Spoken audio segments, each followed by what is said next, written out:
Las Islas Flannan son un pequeño archipiélago compuesto por 7 islas. En la más grande de ellas, la isla de Eileanmore, se construyó un faro de 23 metros de altura.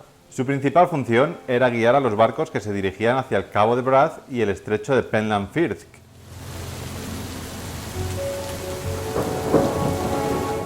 Hasta aquí todo normal, unas pequeñas islas cerca de Escocia en las que construyen un faro para que los barcos no choquen con ellas. Los cuidados y mantenimiento del faro estaban a cargo de 4 hombres: Ducat, Marshall, MacArthur y Moore. 3 de ellos permanecían en la isla, de modo que el cuarto iba rotando y relevando al resto del equipo. De esta manera, siempre habría 3 de ellos en la isla y uno en tierra firme descansando. El 15 de diciembre de 1900, poco más de un año después de su inauguración, el capitán Holman del navío SS Arctor se sorprendió al ver que el faro de las Flannan estaba apagado pese a que ya había oscurecido. Otros barcos que pasaron por allí también se percataron de la ausencia de luz y lo comentaron en tierra firme. 5 días después, el 20 de diciembre, estaba prevista la llegada del Hesperus, el barco que llevaría provisiones y al cuarto integrante, en este caso era Moore. No obstante, tuvo que retrasarse hasta el día 26 por las malas condiciones meteorológicas. A su capitán James Harvey le extrañó ver que la bandera de bienvenida no había sido izada y que nadie venía a recibirlos como era de esperar. Pensó que los guardianes no los habían visto venir. Por eso hizo sonar el potente silbato del barco para llamar la atención y lanzó una bengala. Aún así, nadie acudió. Tras aquel imprevisto, Joseph Moore, la persona que iba a relevar a uno de los fareros, decidió echar un bote al agua y remar hasta la isla para averiguar qué sucedía. Consiguió tomar tierra con cierta dificultad y quedó muy impresionado al desembarcar y ver los desperfectos que allí se presentaban. Nadie parecía haber hecho nada para reparar ni limpiar la pequeña isla en varios días. Moore accedió al faro rápidamente. A primera vista, todo en el interior parecía estar en perfecto orden, pero no había ni rastro de los 3 fareros. El único rastro de vida que allí encontró fue el de un canario que, casi muerto de hambre, permanecía encerrado en su jaula. Cuando Moore, que era el farero que iba a relevar a otro para que descansase, llegó, ya habían pasado 11 días desde que el primer barco avisó de que el faro estaba sin luz. Desde luego que si algún problema había sucedido en el faro, ya 11 días después era demasiado tarde para poder ayudarles. El cuarto farero volvió a su barco para informar al capitán. Este rápidamente le asignó a 4 de sus hombres para que volviesen al faro e hiciesen una búsqueda más exhaustiva. Esta segunda vez, observando más detenidamente el lugar, pudieron apreciar detalles que hasta el momento habían pasado desapercibidos. Las camas de los 3 hombres estaban hechas. El fuego en la cocina estaba encendido, pero sin llama por falta de combustible. El reloj estaba inexplicablemente parado a las 2 de la tarde del 15 de diciembre. Y la mesa del salón se encontraba preparada, con los cubiertos puestos y los alimentos sobre ella. En cuanto al faro, la maquinaria estaba en perfecto estado y no parecía faltarle el combustible que lo hacía funcionar, lo que indicaba que el trabajo del día 15 había sido realizado. Imaginaos la situación, llegar a relevar a tus compañeros a esta islita tan pequeña en la que solamente está el faro y no encontrar absolutamente a nadie. Y sin embargo, todo estaba en orden. Las camas hechas, la mesa puesta para comer, el faro con su combustible. En fin, desde luego que algo raro había pasado o estaba pasando. Observando más detenidamente, se percataron de que uno de los 3 chubasqueros, el de MacArthur, junto a sus botas de agua, estaban en el pequeño recibidor. Pero, ¿y dónde estaban los de sus 2 compañeros? No había ni rastro ni de sus botas ni de sus chubasqueros. Ya terminando la exhaustiva búsqueda, el único indicio de desorden que pudieron encontrar fue una silla caída en la cocina, como si alguien se hubiese levantado de ella rápidamente y se le cayera hacia atrás. Moore revisó también la última anotación del diario del faro, en el que los guardianes escribían todo cuanto ocurría. Ahí debía de estar la solución. Pero lo último anotado era de la mañana del 15 de diciembre, el mismo día en el que el navío SS Arctor pasaba frente a la isla y se percataban de la ausencia de luz. Es decir, en el diario no había absolutamente nada fuera de lo normal. Tras acabar con el faro, la tripulación del Hesperus peinó concienzudamente la isla, y pese a sus esfuerzos por encontrarlos, no hubo rastro de ellos. Simplemente no estaban allí, ni vivos ni muertos. Pues sí, amigos, los peores presagios se estaban haciendo realidad. No había ni rastro de los 3 fareros, que habían desaparecido dejando el fuego encendido y la mesa puesta. ¿Qué había pasado en el faro? ¿Dónde se habían metido?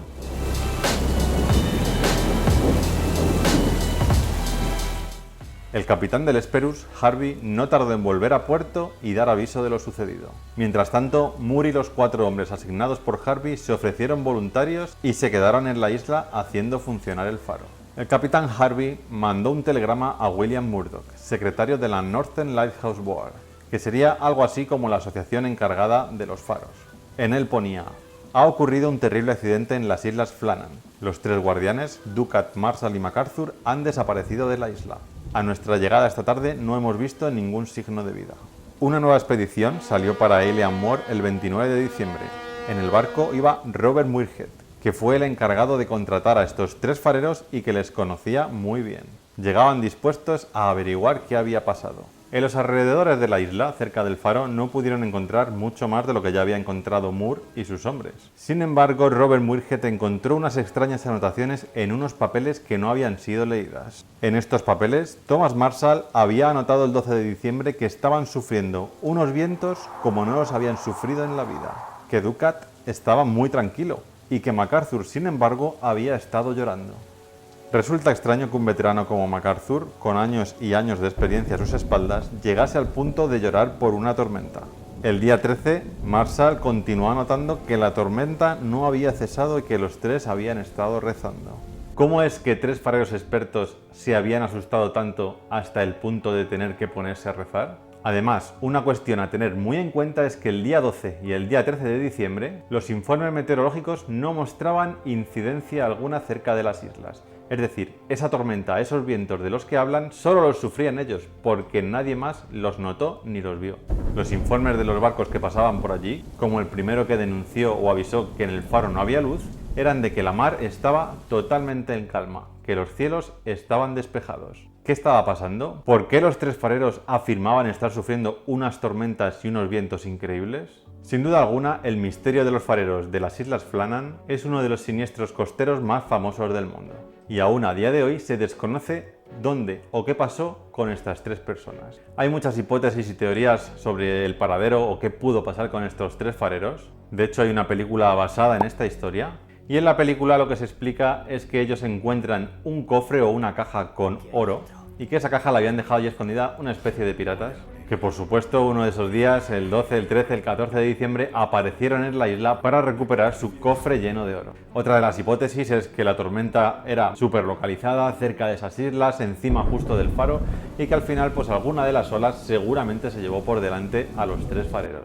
Pero, ¿y qué pasa con las pistas que encontraron Moore y sus hombres? ¿Cómo es posible que uno de los chubasqueros y de las botas de agua siguiese colgada? ¿Acaso solo 2 de las 3 personas se protegieron a la hora de salir con esa pedazo de tormenta que según ellos estaban sufriendo?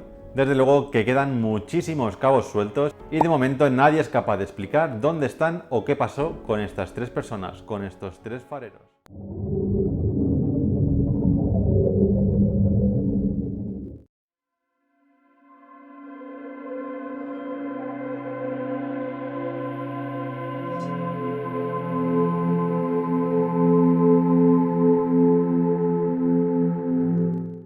Lo que a simple vista parecía una estatua de Buda, resultó que no lo era.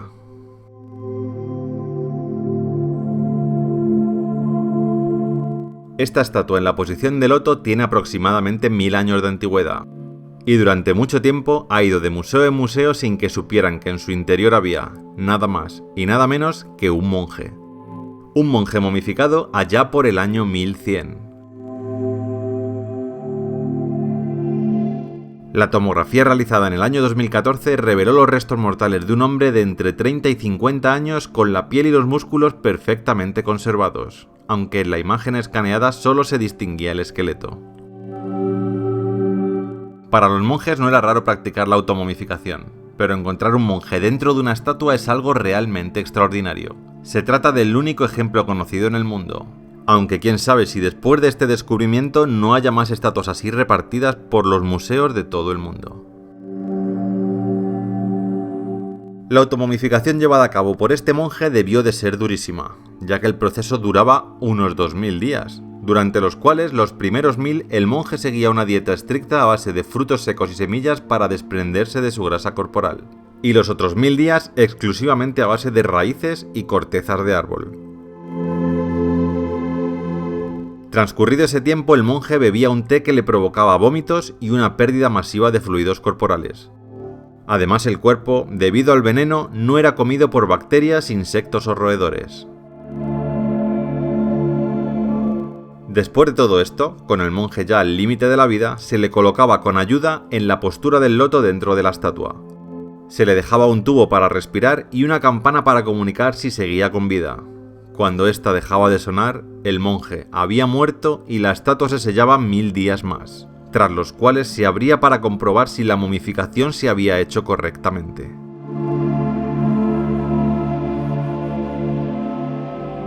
Un texto hallado junto a la momia sugiere que podría tratarse de Liu Quan, un maestro budista venerado en su tiempo que con el fin de preservar el cuerpo para la posteridad fue depositado en el interior de esta estatua dorada de Buda. Según se ha podido saber, en 1996 esta estatua fue adquirida por un coleccionista privado de los Países Bajos. La compró en Hong Kong por unos 40.000 euros, y su extraño contenido fue descubierto durante una restauración. Los investigadores que la estudiaron se quedaron estupefactos al realizar una endoscopia y comprobar que los órganos del monje habían sido extraídos y reemplazados por pequeños trozos de papel con caracteres chinos. También se han tomado muestras de ADN de los huesos, pero todavía no se conocen los resultados.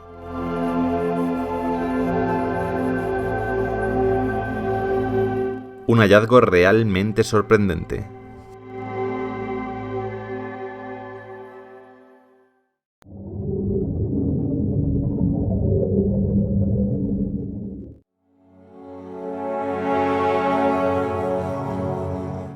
Este incidente tuvo lugar el 11 de noviembre de 1979 en un vuelo con destino a las Islas Canarias procedente de Palma de Mallorca. Este caso es uno de los más extraños que ha registrado la aviación a nivel mundial, y es que los hechos que acontecieron fueron divisados por bastantes personas desde ubicaciones muy distintas. El avión involucrado en cuestión, un Caravelle de la aerolínea española TAE, estaba comandado por el experimentado Francisco Javier Lerdo de Tejada y su primer oficial y copiloto Ramón Zuazu. Además, en su interior, 119 pasajeros y 2 auxiliares de vuelo completaban el pasaje. A las 22:40, el vuelo 297 despega sin problemas del aeropuerto de La Palma con dirección al de Los Rodeos, en Tenerife. No habían pasado ni 20 minutos cuando los pilotos divisaron a lo lejos unas luces fijas de color rojo que iban cambiando a blanco y a verde sin parpadeo alguno. Esas luces parecían ir a la misma altura que ellos y además cada vez se veían más cerca. El capitán revisó sus sistemas y en ninguno se señalizaba la presencia de otro avión cerca de ellos. ¿Qué eran esas luces rojas que se veían desde el avión? Lerdo de Tejada no dudó en contactar con Control de Tráfico Aéreo de Barcelona. Comentó la situación y la respuesta fue que en sus radares no había ningún otro vuelo cerca. Ellos eran los únicos en esa ruta. Todo debía de estar despejado, pero no era así. Pasaban los minutos y el capitán se estaba poniendo muy nervioso. Las luces cada vez estaban más cerca, fuese lo que fuese venía directo hacia ellos. Mientras tanto, en tierra seguían sin ver nada extraño. Para evitar el riesgo de una posible colisión, el comandante elevó su aparato, pero las luces hicieron lo mismo y se colocaron a apenas medio kilómetro del avión. La imposibilidad de hacer una maniobra para esquivarlas provocó que el comandante se viese forzado a desviar su rumbo y solicitar un aterrizaje de emergencia en el aeropuerto de Manises, en Valencia. Era la primera vez, en la historia española, que un avión comercial se veía obligado a aterrizar de emergencia debido a un avistamiento ovni. Las luces que les perseguían detuvieron su persecución antes del aterrizaje. 3 formas no identificadas fueron detectadas finalmente por el radar. El tamaño de aquella forma luminosa fue calculado en unos 200 metros de diámetro y fue observado por numerosos testigos. Una de las extrañas formas pasó muy cerca de la pista de aterrizaje. Incluso se llegaron a encender las luces de emergencia en previsión de que aquel fuera un vuelo no registrado en apuros. Mientras tanto, el Control de Tráfico Aéreo Civil de Manises solicitó el envío de aviones militares al Ejército del Aire para identificar dichas luces. Sobre las 0040 horas, un caza Mirage F1 despegó en misión de Scramble de la cercana base aérea de Los Llanos, en Albacete. El caza, pilotado por el capitán Fernando Cámara, tenía el objetivo de identificar el fenómeno.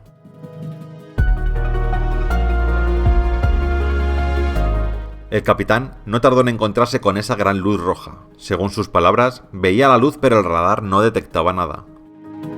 El caza volaba a unos 1000 km por hora, y cuando se acercó a aquella luz pasó de estar estática a volar delante de él a la misma velocidad. En la persecución se dispararon los sistemas de amenaza del caza. Fuese lo que fuese esa luz, le estaba apuntando con algún tipo de armamento. Tras hora y media de persecución, y debido a la falta de combustible, el piloto tuvo que volver a su base sin resultados y con muchas dudas de lo que se había encontrado en el aire. Según el capitán Fernando Cámara, cuando más cerca estuvo del objeto volador no identificado, pudo distinguir que su luz era en forma de copa. Solo pudo ver esa forma unos segundos, ya que las luces se alejaban a gran velocidad cada vez que él se acercaba.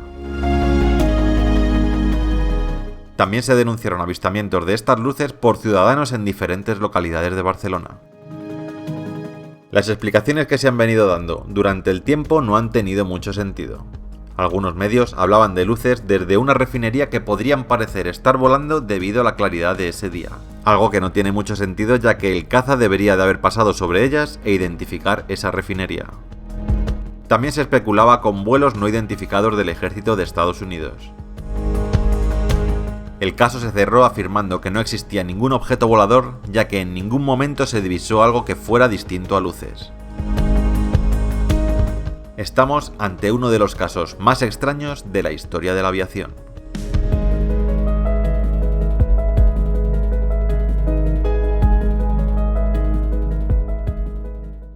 Barcelona, TAE 297.